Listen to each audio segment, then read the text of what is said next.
Pessoal, eu sou a Prof. Nicole Stíndola, essa é a tua aula do 9º ano, volume 1, de língua portuguesa. Então, na aula de hoje, a gente vai trabalhar entrevista. Você pode encontrar lá na página 32 do livro, certo? Mas o que é entrevista? Vocês lembram quando eu falei de artigo de divulgação científica, que era um gênero textual? Entrevista também é um gênero textual. Por quê? Porque é um texto que tem características e funcionalidade próprias. Então, a entrevista, ela serve para divulgar informação, assim como o artigo de opinião servia para que as pessoas ficassem sabendo das notícias da ciência e tecnologia. As entrevistas também servem para ajudar as pessoas a criar opiniões, a ficarem bem informadas, a saberem do que está acontecendo, certo? A linguagem que é utilizada na entrevista é uma linguagem que mescla a formal e a informal. Por quê? Porque ela tem caráter oral, a entrevista. Geralmente, as entrevistas acontecem oralmente. Eu estou aqui conversando com alguém e entrevistando, certo?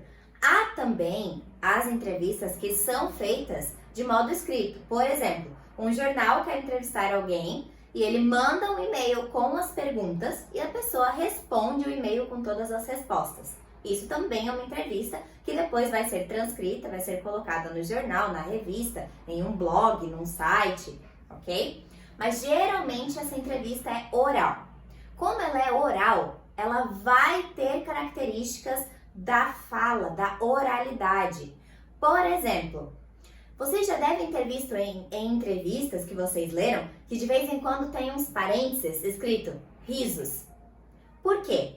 Porque como a gente se comporta, aquilo que a gente faz, a nossa feição, também faz parte do que a gente é, da nossa personalidade.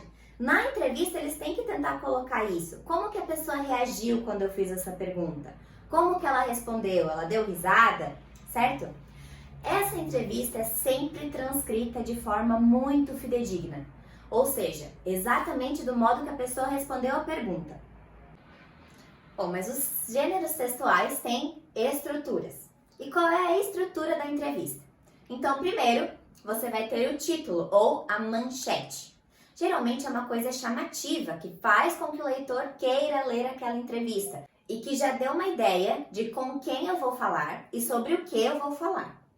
Depois disso, a gente tem um parágrafo ou dois de introdução, onde eu vou apresentar a pessoa, dizer com quem que eu vou falar, por que que eu vou falar com essa pessoa, quem é essa pessoa, ok? E depois que vem as perguntas e as respostas. É muito importante lembrar que quem faz as perguntas é chamado de entrevistador e quem responde é o entrevistado. Sempre a gente tem que fazer diferentes as perguntas das respostas. Uma cor diferente, ou em negrito, ou em itálico. Sempre tem que ter uma diferenciação entre as perguntas e as respostas para que não fique confuso, certo? A linguagem, como eu disse, ela é uma mescla de formal com informal.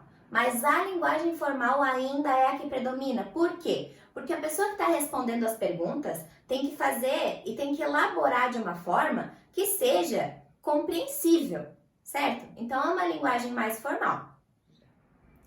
Agora, a gente vai ler a entrevista, que tem lá na página 32 mesmo, ok? Aí depois a gente faz os apontamentos sobre as características que eu citei antes, em cima dessa entrevista que a gente vai ler, ok?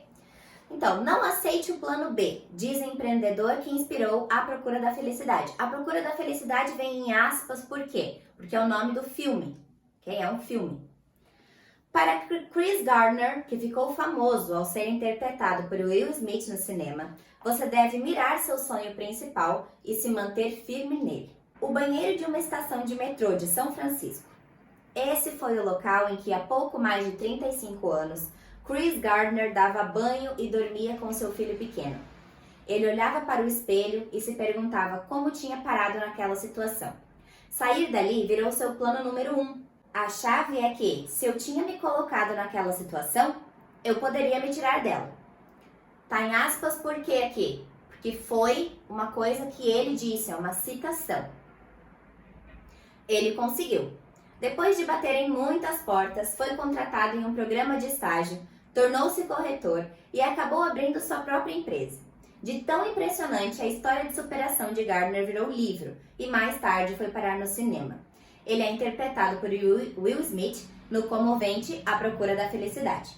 Hoje viaja o mundo todo a fim de criar o próximo Chris Gardner. Por que está entre aspas? Porque é uma expressão. Ele vem ao Brasil esta semana para palestrar no National Achievers Congress em São Paulo. Aqui ele revela a Negócios. Negócios é o nome da revista, certo? A chave para descobrir qual o seu plano A. Discute a importância de se manter firme nele e fala sobre como tem sido a vida de uma década após o filme. O que é esse primeiro parágrafo antes de começar a entrevista? A introdução, onde a gente vai conhecer com quem que o entrevistador vai falar.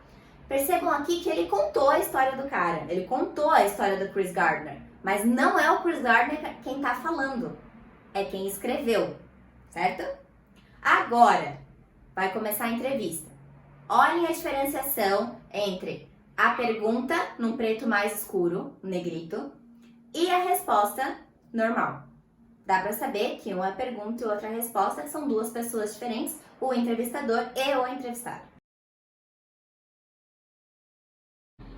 Ali no final, ele vai dizer ali, ó, Gardner Chris, entrevista, que é o entrevistado. Não aceite o plano B, diz empreendedor que inspirou a procura da felicidade, é o nome da entrevista, é a manchete. Disponível em epocanegócios.globo.com/carreira/notícia, é o link de onde foi tirada essa entrevista, certo? Ali a gente tem agora a questão número 1. Assinale as alternativas que identificam em que suporte a entrevista foi publicada. É só a gente olhar ali no link onde ela foi publicada. Tá escrito ali, epocanegócios.globo. Então, revista Época Negócios. Número 2, identifique entrevistado e entrevistador. Então, o entrevistado é o Chris Gardner e o entrevistador é a revista Época Negócios, certo? Qualquer jornalista dessa revista. E como você identificou a quem pertencem as falas? Como que você sabia qual que era a pergunta e qual que era a resposta? Porque elas são de diferentes tonalidades de preto. Agora, uma forma de resumir tudo que a gente falou até agora tá lá na página 55, exercício número 1. Ele diz assim, complete os espaços com as informações do quadro. A entrevista é um gênero textual em que o discurso direto está presente. O que é o discurso direto? É eu falando aqui, estou tendo um discurso direto com vocês. Se eu falar, por exemplo, assim, a professora disse que ela vai mandar tarefa amanhã. Isso é um discurso indireto, porque eu estou falando que alguém falou alguma coisa. O direto é quando eu mesmo falo, ok? Ao lê-la, conhecemos a opinião de profissionais especializados em diversas áreas. Na entrevista, há pelo menos 2 pessoas envolvidas. O entrevistador, que faz as perguntas, e o entrevistado, que responde a elas. Bom, esse foi o nosso vídeo sobre o gênero textual em entrevista. Eu espero que você tenha entendido com a explicação e com os exemplos.